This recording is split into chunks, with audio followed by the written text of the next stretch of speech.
तरफ जो है वो प्रवेश करते हुए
और इस वक्त आप देख रहे हैं ये जोड़ा अमर प्रेम कहानी के साथ अब अपनी अंतिम यात्रा की तरफ, अपने उस फाइनल डेस्टिनेशन की तरफ बढ़ चला है। पंच तत्वों में विलीन दोनों के ही पार्थिव शरीर। और इस वक्त आप सुन रहे थे 17 तोपों की सलामी दी जा रही थी, लेकिन यकीन मानिए ये महज 17 तोपों की सलामी नहीं है। आज 132 करोड़ हिंदुस्तानी दिल से इस जोड़े को और उन तमाम सैनिकों को जो इस हादसे में मारे गए हैं नमन कर रहा है। आज आप इस अग्नि को देखिए और इसे आंखों में बसा दीजिए। मैं आपको ये बता देना चाहती हूँ कि ब्रिटिश काल से शुरू हुई ये परंपरा, पहले तो उन दिनों में 100 तोपों की सलामी दी जाती थी, लेकिन फिर 21 तोपों की सलामी। अब आप ये जानना चाहेंगे कि 21 तोपों की सलामी क्यों नहीं दी जा रही है। कुछ खास मेहमान हमारे साथ यहाँ पर बने हुए हैं। मैं चाहती हूँ इस विषय पर थोड़ा रोशनी वो डाले, क्योंकि ये कहा जाता है कि 21 तोपों की सलामी जब कुछ बड़ा होता है और जब पूरा का पूरा देश शोक में होता है या कोई बहुत महत्वपूर्ण दिन होता है तो 21 तोपों की सलामी दी जाती है। लेकिन ये कहा जाता है कि ये जो 17 तोपों की सलामी है ये हाई रैंकिंग सेना अधिकारी, नेवल ऑपरेशन के चीफ और आर्मी और एयरफोर्स के जो चीफ ऑफ स्टाफ है उनको दी जाती है। और चूंकि ये बिल्कुल नया CDS जो पद है वो बिल्कुल नया जोड़ा गया पद है, इसीलिए तय किया गया कि जनरल बिपिन रावत को 21 तोपों की नहीं 17 तोपों की सलामी दी जाएगी, क्योंकि वो भी इसी पद से, सेना से ही जुड़े हुए व्यक्ति हैं, शख्सियत हैं। सारे ख़ास मेहमान हमारे साथ बने हुए हैं, उनसे मैं इस पर चर्चा करूंगी। लेकिन फिर कह रही हूँ, इन दोनों बच्चियों को हिंदुस्तान को याद रखना चाहिए। कृतिका रावत को, तारिणी रावत को, जनरल बिपिन रावत और मधुलिका रावत की इन दोनों बेटियों को, जाबाज जोड़े की इस जाबाज बेटियों को हिंदुस्तान को याद रखना चाहिए, क्योंकि किसी भी बेटी के लिए अपने माता पिता को खोने से बड़ा दुख हो नहीं सकता है। और आज जब मैं ये कह रही हूँ तो खुद महसूस करते हुए ये बात कह रही हूँ, इन दोनों बेटियों ने, इन दोनों बच्चियों ने अपनी माँ के साथ अपने पिता को आज खो दिया है। और इसीलिए आज का ये दिन हिंदुस्तान के एक एक शख्स को याद रखना चाहिए। इस वक्त जनरल रावत और उनकी पत्नी पंचतत्व में विलीन हो रहे हैं। पूरा देश वो किसी ना किसी तरीके से, चाहे वो प्रत्यक्ष रूप से हो चाहे वो अप्रत्यक्ष रूप से हो, इस वक्त देख रहा है, इस पल को अपने दिल में, अपनी रूह में कैद करने की कोशिश कर रहा है। कोई और काम इस वक्त हिंदुस्तान में हो ये मैं यकीन नहीं कर सकती हूँ और ना आपका दिल यकीन करेगा।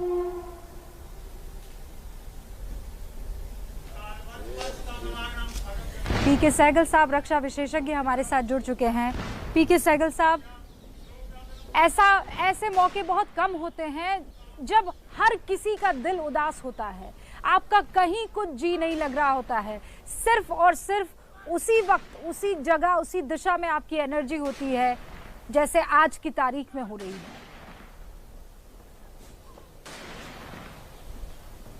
इसमें किसी प्रकार का कोई शक नहीं कि पूरे 1.4 बिलियन हिंदुस्तानी जो हैं वो सारे के सारे एकजुट होकर श्रद्धांजलि दे रहे हैं। सबके आंखों में नमन है, सब का दिल जो है एब्सोल्युटली दुखित है, क्योंकि ये जोड़ी एक ऐसी जोड़ी थी जिसने देश के लिए बहुत ही बड़ा काम किया, फ़ौज के लिए बहुत बड़ा काम किया, फ़ौज की फैमिलीज़ के लिए बहुत बड़ा काम किया और फ़ौज की मजबूती, देश की एकता, देश की अखंडता, देश की सुरक्षा के लिए बहुत बड़ा काम किया। जनरल रावत एक ऐसे शख्सियत थे जो विजनरी थे, फार साइटेड थे और ड्रीमर थे। लेकिन बहुत लोग होते हैं जो ड्रीमर होते हैं, विजनरी होते हैं, लेकिन वो अपने ड्रीम्स को रियलाइज़ नहीं कर पाते। जनरल रावत ने अपने सामने बहुत ही उच्च दर्जे का लक्ष्य रखा कि सेना को हर हालत में अगले 2 साल में इतना सक्षम बना देना है कि किसी भी हालत में पाकिस्तान और चाइना या आतंकवाद जो है इसकी आंखों में आंखें डालकर ना देख सके। वास्तव में वो इसको काफ़ी बड़े पैमाने पर अचीव कर सके थे। चाइना जो है हमसे क्वान्टिटेटिवली बेटर है, क्वालिटेटिवली बेटर है, उसके बावजूद भी चाइना जो है हिंदुस्तान से घबराना शुरू हो गया था। पाकिस्तान की तो हिम्मत ही नहीं है हिंदुस्तान का मुकाबला करने के लिए, और आतंकवाद भी बैकफुट पे था। वैली के अंदर उन्होंने कहा था 0 टॉलरेंस। 80 से 85 आज जो ये तस्वीरें पाकिस्तान और चीन के लोग देख रहे होंगे, उनको इस बात का एहसास हो रहा होगा कि भारत का एक एक बाशिंदा जब सैनिक खड़ा रहता उनकी रक्षा के लिए, और आज की तारीख में कैसे हिंदुस्तान उन तमाम सैनिकों के लिए खड़ा है। मैं यकीनी तौर पर कह सकती हूं कि आज कोई और कहीं जी लगा ही नहीं सकता है। आज सिर्फ इस पल में है, एक एक हिंदुस्तानी इस पल में है।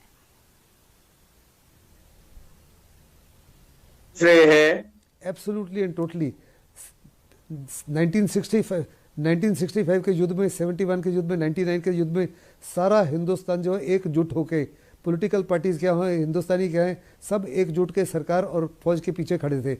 आज अनफॉर्चुनेटली पॉलिटिकल पार्टीज जो है फौज को भी कमज़ोर करने की कभी कभी कोशिश करती हैं, डिवीज़न पे आ जाती हैं। जब हमने सर्जिकल स्ट्राइक की उरी के बाद में तो हमारे पॉलिटिकल लीडर्स थे, उन्होंने कहा कि ये इस्माफी की स्ट्राइक तो हुई नहीं, हमको प्रूफ चाहिए। जब हमने बालाकोट में स्ट्राइक किया तो फिर प्रूफ मांगा, जबकि पूरी दुनिया जो है सलाम कर रही थी हिंदुस्तान की वेलर को, हिंदुस्तान की प्रोफेशनलिज्म को, हिंदुस्तान की काबिलियत को, क्योंकि दोनों ही हमलों में हमने पाकिस्तान जब वो पूरी तरह से तैयार था उसके बावजूद सक्सेस ऐसी हासिल की कि बिना किसी नुकसान के हम वापस आए और पाकिस्तान को पता ही नहीं लगा कि हुआ क्या है। इसको तो देख के पूरी दुनिया में सबसे प्रोफेशनली रिगार्डेड, सबसे प्रोफेशनली रिस्पेक्टेड और रेवर्ड जो है, हाँ हमारा दिल बैठा हुआ है, हाँ हम लोग दुखी हैं, हाँ, हम लोग टूटे हुए हैं लेकिन बिखरे नहीं हैं। और ये दोनों मुल्कों को और वो तमाम मुल्क जो इस वक्त हिंदुस्तान को देख रहे हैं, ये समझ में आ रहा होगा। जनरल सैनी भी हमारे साथ जुड़ चुके हैं। जनरल सैनी, 2 बच्चियां, वो 2 बेटियां आज अपने पिता और अपने जैनी, माफ कीजिएगा जनरल जैनी, वो दोनों बेटियां आज अपने माता पिता को विदा कर रही थी। उनके कंधों पर ये कितनी बड़ी जिम्मेदारी थी। आपको लगता है सिर्फ हिंदुस्तान, ये पूरी दुनिया देख रही होगी कि बेटियां बिल्कुल फ्रंट पर, जैसे जनरल रावत थे, जैसे मधुलिका रावत थी, वैसे उनकी बेटियां के कुछ भी हो जाए फ्रंट फुट पर रहेंगे। एक सवाल है कि सिपाही जो है वो क्यों लड़ता है, वो देश पर सरहद पर अपनी जान क्यों शहीद होता है? वो इसलिए नहीं कि दुश्मन उसके सामने है, इसलिए नहीं लड़ता वो अपने दिल और जान से कि दुश्मन उसके सामने है। वो इसलिए लड़ता है क्योंकि पूरा देश उसके पीछे खड़ा है। ये जज्बा है हमारे जवानों में कि पूरा देश उसके पीछे खड़ा है। इसलिए मुझको आन बान शान और देश की इज्जत के लिए, अपनी सहजमी की सुरक्षा के लिए मुझको अपनी जान भी गंवानी हो तो मैं शहीद होने के लिए तैयार हूं। ये हम प्रण दिलाते हैं अपने जवानों को, ये हम कसम दिलाते हैं अपने सिपाहियों को, अफसरानों को। आज का जो ये माहौल आप बरार स्कोर में देख रहे हैं, आज की जो हजूम वहां देख रहे हैं, हजारों लोग मंत्री वहां पे, सारा सिविल एडमिनिस्ट्रेशन, पूरी फौज की हर एक सर्विसेज के सीनियर लोग, और जो इतनी भारी तादाद में लोग आए हैं उनके अंतिम यात्रा के लिए, इस बात का सबूत है कि एक सिपाही के पीछे उसका देश खड़ा है। ये एक बहुत बड़ा जज्बा है साहब, क्योंकि एक जवान जो है वो अपनी तनख्वाह के लिए या अपनी रोजी के लिए नहीं लड़ता है। वो अपने गांव की इज्जत, अपने यूनिट की इज्जत, अपने आन बान शान, और जिसको हम लोग कहते हैं नाम, नमक और निशान, नाम उसका, उसके बाप का, उसके गांव का, उसके यूनिट का, उसके फॉर्मेशन का। मैं आपको एक सेकंड रोक रही हूँ सर। अब देश भर के अलग अलग इलाकों से तस्वीरें आने लगी हैं, और जो बात आप कह रही हैं, जब आप कह रहे हैं, मेरे रोंगटे खड़े हो रहे हैं सर। और मुझे यकीन है कि जो इस वक्त एबीपी न्यूज़ देख रहे होंगे वो भी इस पल को महसूस कर रहे होंगे, इसकी ग्रेविटी को समझ रहे होंगे। श्रीनगर की इस वक्त हम तस्वीरें दिखा रहे हैं जनता को, देश के तमाम लोगों को, जो दर्शक हैं उनको। ये देखिए कैसे आज जनरल बिपिन रावत को, उनकी पत्नी मधुलिका रावत को, उनके साथ मौजूद वो तमाम सैन्य अधिकारियों को, उन जवानों को देश याद कर रहा है। आज उन्हें श्रद्धा सुमन, उन्हें श्रद्धांजलि दी जा रही है। वो इस वतन की रोशनी थे, वो इस वतन के लिए अपने आप को हमेशा न्यौछावर करने के लिए तत्पर थे। और आज की तारीख में यही वजह है कि पूरा देश एकजुट होकर एक ही सुर में, एक ही भाव से, एक ही इमोशन से इनके साथ खड़ा है, इनके आगे नतमस्तक हो रहा है। अंकित सुबह से एबीपी न्यूज़ के दर्शकों को पल पल की अपडेट पहुंचा रहे हैं। मेरे साथ मेरे सहयोगी अंकित गुप्ता भी जुड़ चुके हैं। अंकित, अपने दिल पर हाथ रखकर बताइए, ऐसा मंजर आपने कभी देखा है? ऐसा भाव आपने कभी महसूस किया है? कोई उत्तराखंड से आ रहा है, कोई तमिलनाडु से आ रहा है, कोई राजस्थान से आ रहा है, सिर्फ अपने प्यारे जनरल साहब के पार्थिव शरीर को छू लेने के लिए, और ना छू पाए तो बस ये नारा लगा लेने के लिए कि अमर रहे रावत साहब, अमर रहें। बिल्कुल रूबिका, सुबह से ही मैं, इनफैक्ट कल से ही, जब से उनका पार्थिव शरीर दिल्ली में पहुंचा, उससे पहले से ही हम लोग इस कवरेज पर थे। लेकिन आज सुबह से जो तस्वीरें देखी हैं, यकीन मानिए ऐसा कम ही मौका होता है जब आप इस तरीके का किसी को लेकर के दीवानापन या पागलपन देखते हैं। मतलब अगर ये कहे कि हर आदमी ऐसे वक्त के लिए मरता है या जीता है तो कहना गलत नहीं होगा, जब पूरा देश उसके लिए पागल हो, पूरा देश उसके पीछे दौड़ रहा हो। आज दिल्ली की सड़कों पर मैंने वही देखा है। इस वक्त भी मैं जनरल बिपिन रावत के घर के बाहर ही मौजूद हूं। पहले मैं आपको एक तस्वीर दिखाता हूं, वो तस्वीर काफी कुछ बयां करती है। जनरल बिपिन रावत के घर के करीबन 20 मीटर की दूरी पर ही इस तरीके से उनकी फोटोग्राफ्स रखी हुई हैं, जहां पर जनरल बिपिन रावत भी हैं और उनकी अर्धांगिनी जो उनके साथ में पंचतत्व में विलीन हो रही हैं।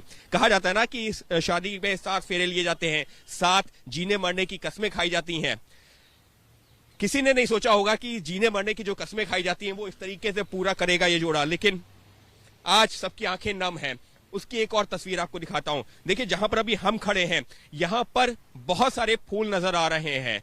ये फूल सुबह से ही उन लोगों ने चढ़ाए हैं जिनको घर के अंदर जाकर के अंतिम दर्शन करने का मौका नहीं मिला इस शख्स के पार्थिव शरीर का, इसकी पत्नी का। लेकिन वो लोग घर के अंदर नहीं जा पाए तो घर के बाहर ही जगह जगह कोई यहां से अगर हम दूर तक देखते हैं तो कुछ उसी तरीके की तस्वीरें जहां पर लोगों ने अपने श्रद्धा सुमन अर्पित किए हैं।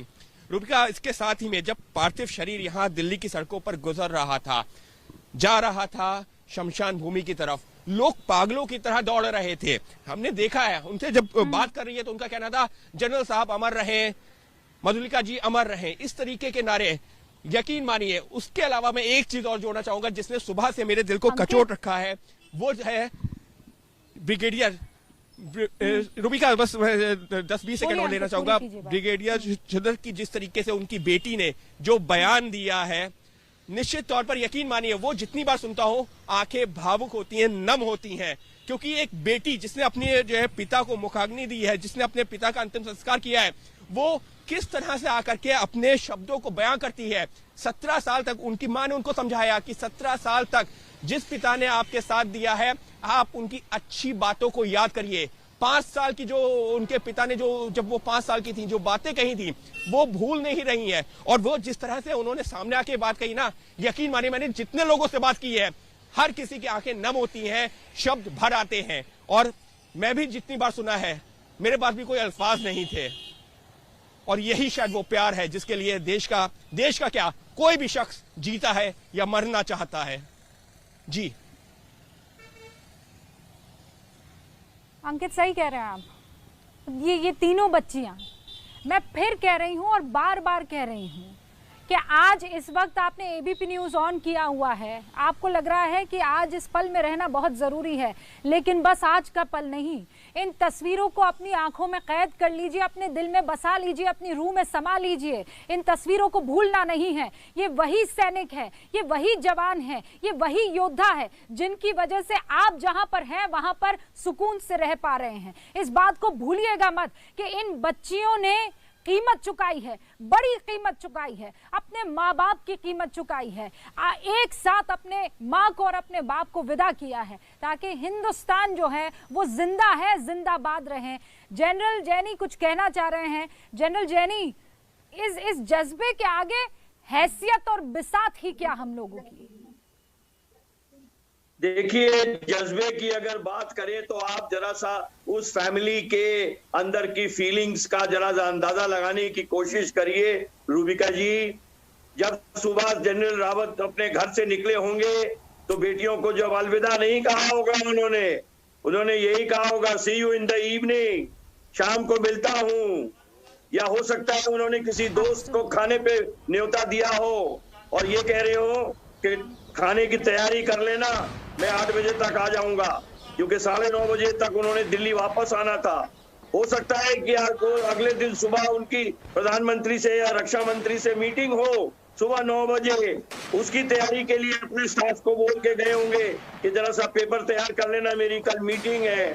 और आप देखें कि फिर वो लोग जो उनके लिए दिन भर इंतजार करते रहे दिन में कि वापस आएंगे जनरल साहब, और इस तरीके से एक ऋणात्मक एक हादसा हो जाता है जिसकी किसी ने कल्पना भी नहीं करी होगी। ये ऐसा मैंने अपनी जिंदगी में सिर्फ एक बार पहले देखा था, जबकि के eastern army commander Jamil Mahmood वो अपनी वाइफ के साथ में भूटान के दौरे पर थे और वो हेलीकॉप्टर क्रैश हो गया था और दोनों आर्मी कमांडर जनरल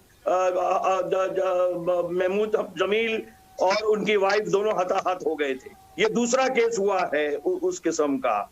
अब ये वजहें तो कई हो सकती हैं रूबिका, क्योंकि इसमें टेक्निकल एरर हो सकता है, वेदर हो सकता है, ह्यूमन एरर हो सकता है, लोग सैबोटाज की भी बातें कर रहे हैं। ये सब तो कोर्ट ऑफ इंक्वायरी डिसाइड करेगी। जो एयर मार्शल मनविंदर हैं, बहुत पहुंचे हुए ऊंचे दर्जे के ऑफिसर हैं जो कि उसका नेतृत्व करेंगे कोर्ट ऑफ इंक्वायरी का। और ये कोर्ट ऑफ इंक्वायरी एक छोटी मोटी नहीं होगी कि इसको आपने कल परसों बंद कर दिया, फाइल बंद कर दी और अगले एक्सीडेंट के इंतजार में बैठेगा देश। इसके पूरी खोज भी छानबीन होगी कि क्या हुआ, क्यों हुआ, कैसे हुआ। मेरी तो एक ही दुआ और है कि इसमें अगर कुछ नहीं मिलता तो आम एक प्रोसीजर होता है कि उठा के ह्यूमन एरर के नाम पर लगा दो, क्योंकि ह्यूमन एरर वो विंग कमांडर चौहान जो आज नहीं है, जो चला रहा था हेलीकॉप्टर, वो जवाब देने के लिए नहीं है। मैं आपको इसलिए रोक रही हूँ, मेरे दो सहयोगी जुड़ चुके हैं और आप ये बात एकदम सही कह रहे हैं। हम इस पर अभी तो आने वाले दिनों में इसी बात पर चर्चा होने वाली है। हम सच में ये जानना चाहते हैं कि हुआ क्या है, किस तरीके से हो गया, किस प्रोसीजर में ये मैनुअल था, मौसम की वजह से था या कुछ और था, वो पूरा देश जानना चाहता है। लेकिन इस वक्त वो जो महसूस कर रहा है देश, वो भी अब हमारी जिम्मेदारी है कि दर्शकों तक पहुंचाई जाए। मेरे साथ संजय त्रिपाठी मेरे सहयोगी और रवि कैंथुरा जो है वो जुड़ चुके हैं। संजय, सबसे पहले मैं जानना चाहती हूँ आप कहाँ पर मौजूद हैं और आज सुबह से लेकर अब तक जो आपने महसूस किया है, जो आपने देखा है, हो सकता है आपने कैमरे में वो कैद ना कर पाए हो सकता है अपने माइक के जरिए उसे रिकॉर्ड ना कर पाए हो, लेकिन जो आज संजय त्रिपाठी ने महसूस किया है, एक रिपोर्टर होने के नाते, एक भारतीय होने के नाते, देश को बताइए आप। रूबिका, मैं इस वक्त लखनऊ के 1090 चौराहे पर हूँ। आपको बताना चाहूँगा कि जनरल विपिन रावत की शहादत पर जब पूरा देश की आंखें नम हैं तो लखनऊ कैसे अछूता रह सकता है। मैं इस वक्त आपको दिखाऊंगा वो तस्वीर जहां पर जनरल साहब को श्रद्धांजलि दी जा रही है। यहाँ लखनऊ के लोग मौजूद हैं और साथ ही साथ तीनों सेनाओं में काम कर चुके लोग मेरे साथ मौजूद हैं। आर्मी, एयरफोर्स और नेवी के लोग हैं। सुबह से ही तांता लगा हुआ है लोगों का श्रद्धांजलि देने के लिए। और क्या सोचते हैं, क्या आज महसूस कर रहे हैं वो लोग जो सेनाओं में रहे हैं, मैं उनसे बात करूंगा और उनकी तकलीफ़ को समझूंगा। आपका परिचय दे दें पहले। मैं इंजीनियर अजय कुमार, पूर्व नौसेना अधिकारी हूं और भारतीय नौसेना में मैं रहा, एविएशन ब्रांच में मैं रहा हूं। जनरल साहब आज हमारे बीच में नहीं हैं, क्या तकलीफ़, क्या दर्द है, क्या है आपके मन में?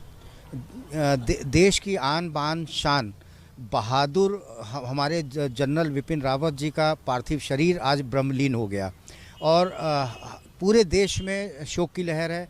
खास करके हम जो पूर्व सैनिक हैं और जो सैनिक हैं उनमें एक दुख की लहर दौड़ गई, क्योंकि हमारे पहले सीडीएस रहे जनरल साहब और पहले सीडीएस जो कि अपने कार्यकाल को पूरा नहीं कर पाए, अभी 2 साल भी उनके पूरे नहीं हुए थे, जो कि 31 दिसंबर को पूरा होना था। और हम लोगों को बहुत दुख है क्योंकि उन्होंने हिंदुस्तान के लिए बहुत कुछ किया। पहले क्या होता था कि हमारे जवानों को हम लोग देखते थे, हमारे ऊपर बमबारी होती रहती थी, बॉर्डर पे बमबारी होती थी, हम एक्शन नहीं ले पाते थे। लेकिन इन्हीं जनरल विपिन रावत जी ने एक सर्जिकल स्ट्राइक, जो कि पाकिस्तान के अंदर घुस के हम लोगों ने मारा है। आज चाइना जो हम लोगों से डर रहा है, जो हमको हर बार आंख दिखाता था, आज गलवान घाटी में हमारे जवानों ने उनको किस तरह से पीछे धकेला है, वो एक हिम्मत, निडर और साहसी जनरल के नेतृत्व में ही हो सकता था। साहसी, बहुत निडर थे और दुश्मन को घर में घुस के मारने के लिए जाने जाते थे। आप आर्मी से जुड़े रहे हैं, क्या कहेंगे जनरल साहब के लिए? जनरल साहब और इस हादसे में शहीद हुए अन्य जवानों को मैं श्रद्धांजलि देना चाहता हूँ। प्रदेश अध्यक्ष एक्स आर्मी फाउंडेशन और राष्ट्रीय पूर्व सैनिक एकता मंच के बैनर तले हम लोग यहाँ पर आज श्रद्धांजलि सभा का आयोजन किए हैं। और जनरल साहब के विषय में हमें कुछ बताने की ज़रूरत नहीं है।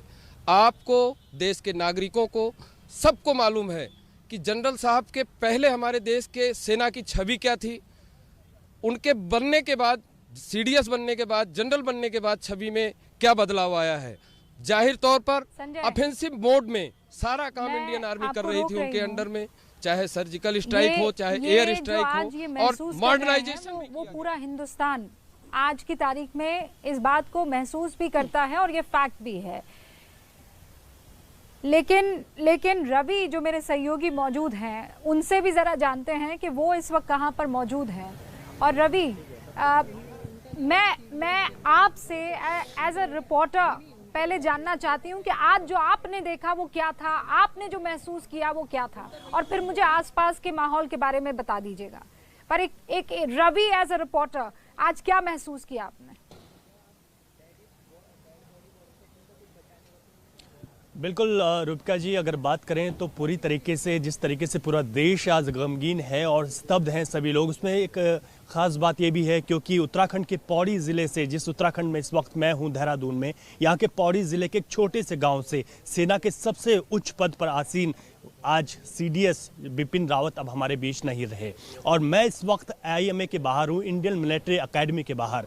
इस एकेडमी में कल CDS बिपिन रावत को आना था, और जब CDS किसी एकेडमी में आते हैं जहाँ से जेंटलमैन पास आउट हो रहे हैं, उनके लिए कितना बड़ा दिन था। वो ये सोचकर उनका जज्बा, उनकी तमाम चीज़ें, वो अपनी बातें उनके साथ शेयर करते, और उनके लिए वो ऐतिहासिक होता कि CDS उनके साथ हैं और उनके साथ जो है उनकी पासिंग आउट परेड में शामिल हो रहे हैं। लेकिन IMA के बाहर आप देख रहे हैं कि तमाम जो आर्मी से जुड़े हुए लोग हैं, पुलिस से जुड़े हुए लोग हैं, जो यहाँ पर जो जश्न होना चाहिए था वो नहीं है।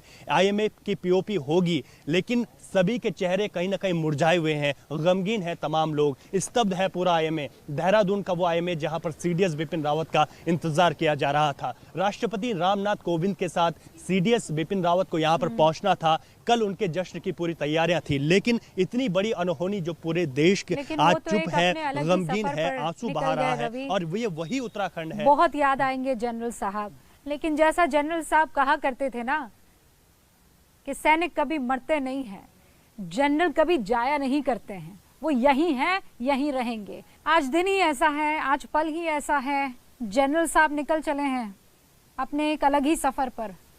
जनरल साहब और उनके साथ उनकी पत्नी मधुलिका रावत, एक साथ उन दोनों का अंतिम संस्कार हुआ।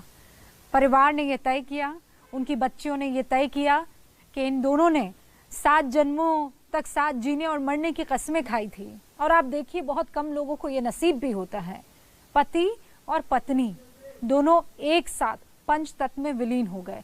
आप लोग सब अपनी अपनी तरीके से श्रद्धांजलि दे रहे होंगे। किसी ने अपनी कोई पार्टी कैंसिल कर ली होगी, किसी ने अपना कोई कार्यक्रम कैंसिल कर लिया होगा, किसी ने अपने तरीके से श्रद्धांजलि दी होगी, कोई मौन हो गया होगा, कोई आंसू बहा रहा होगा। अमूल की श्रद्धांजलि आपको दिखाना चाहते हैं। आपसे कुछ देर पहले ये तस्वीरें ABP न्यूज़ के पास आई हैं। हर सैनिक के यार थे वो, दुश्मन के लिए तलवार थे वो। जनरल बिपिन रावत 1958 से 2021, और ये बात सच है। जनरल बिपिन रावत जो भी दिल में होता था वो उनकी जुबान पर होता था। जनरल बिपिन रावत एक बहुत ऊंचे ओहदे पर थे, लेकिन वो फलदार पेड़ की तरह थे जिनकी डालियां झुकी हुई थी, जिनकी जड़ें मजबूत थी। वो अपने सैनिकों की परेशानियों को भूलते नहीं थे, उसे खत्म करने तक वो लगातार उस पर नजर बनाए रखते थे। लोग कहते हैं कि उन्होंने अपना WhatsApp नंबर ऐसे बांटा था कि जिसको जो दिक्कत हो वो इस WhatsApp पर अपनी दिक्कत को भेज दे और उसे सुलझाया जाएगा। महिलाओं की एंट्री में एक बहुत बड़ा किरदार था आर्मी में जनरल बिपिन रावत का। हमारे साथ सारे खास मेहमान जुड़े हुए हैं। जनरल जैनी, आज उनको अलग अलग तरीके से लोग याद कर रहे हैं। आप उनको एक फौजी की तरह याद रखेंगे, एक पति की तरह याद रखेंगे, एक पिता की तरह याद रखेंगे, एक स्ट्रेटेजिस्ट की तरह याद रखेंगे, कैसे याद रखेंगे आप?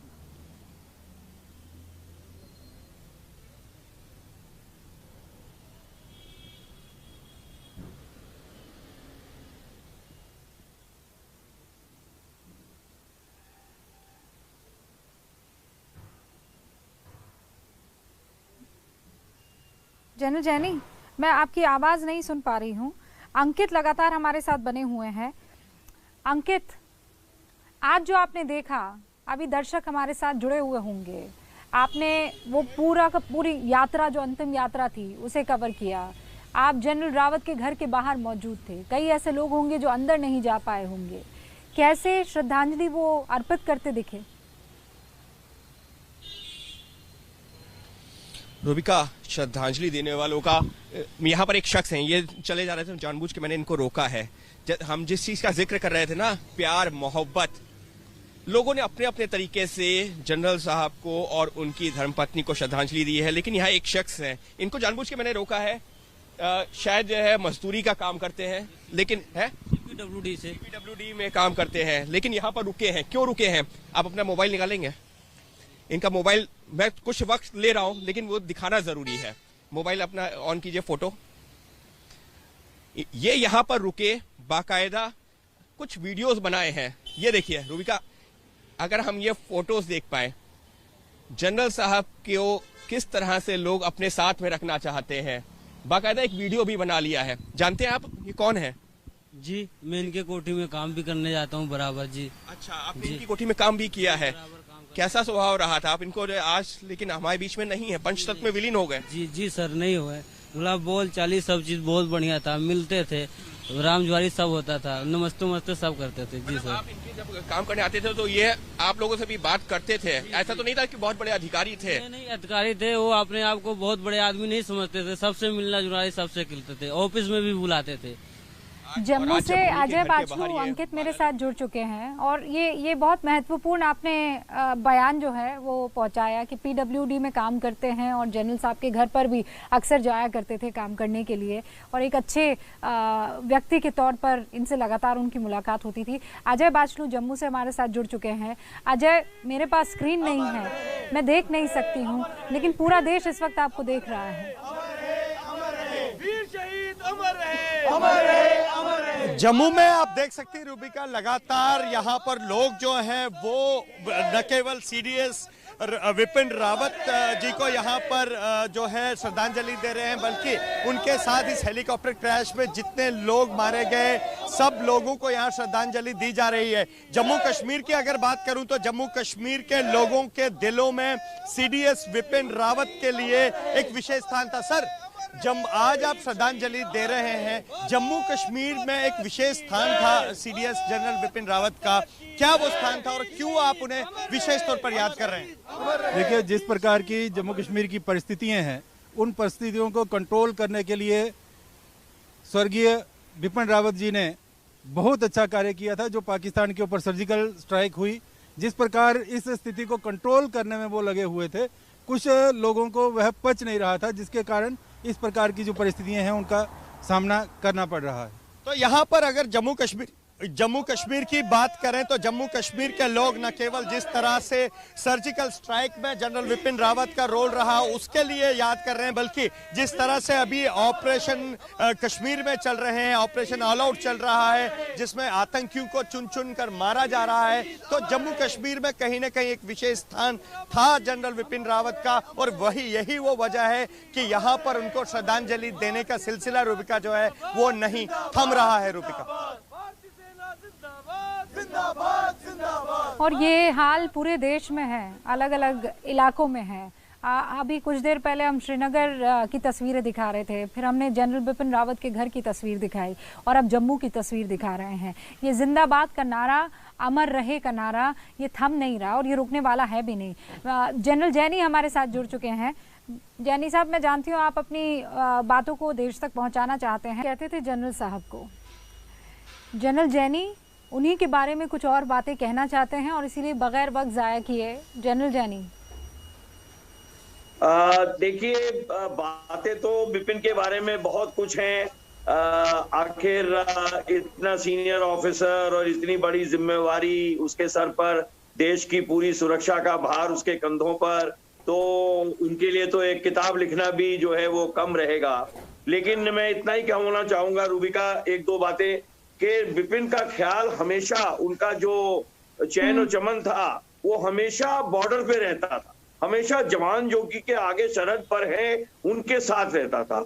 हमेशा उनका जो ख्याल है, उनका मन और उनका दिल जो है वो हमेशा आगे सरहद पे रहता था कि वहां के जवानों का वेलफेयर, वहां के जवानों की भरपूर्ति, वहां के जवानों का मॉडर्नाइजेशन की, उनको जो भी हथियार, एम्युनिशन, साजो सामान अच्छे लड़ाई के तौर तरीके से जो मिल सके वो मिले, ताकि कि वो अपना मुकम्मल तौर पे काम कर सके। मुझे एक वाकया याद आता है अभी कुछ साल पहले। इस नोट पे रियटरेट करना चाहूंगी जनरल जैनी, वो रोक रही हूँ माफी के साथ, कि ये जो सिलसिला उन्होंने आगे बढ़ाया है, बड़ी मशक्कत से, बहुत सारी रूढ़िवादी चीज़ों से हमारी फौज को बाहर निकाला है। ये सिलसिला रुकना नहीं चाहिए, थमना नहीं चाहिए, क्योंकि जनरल साहब देख रहे हैं। इस बात का ख्याल रहे।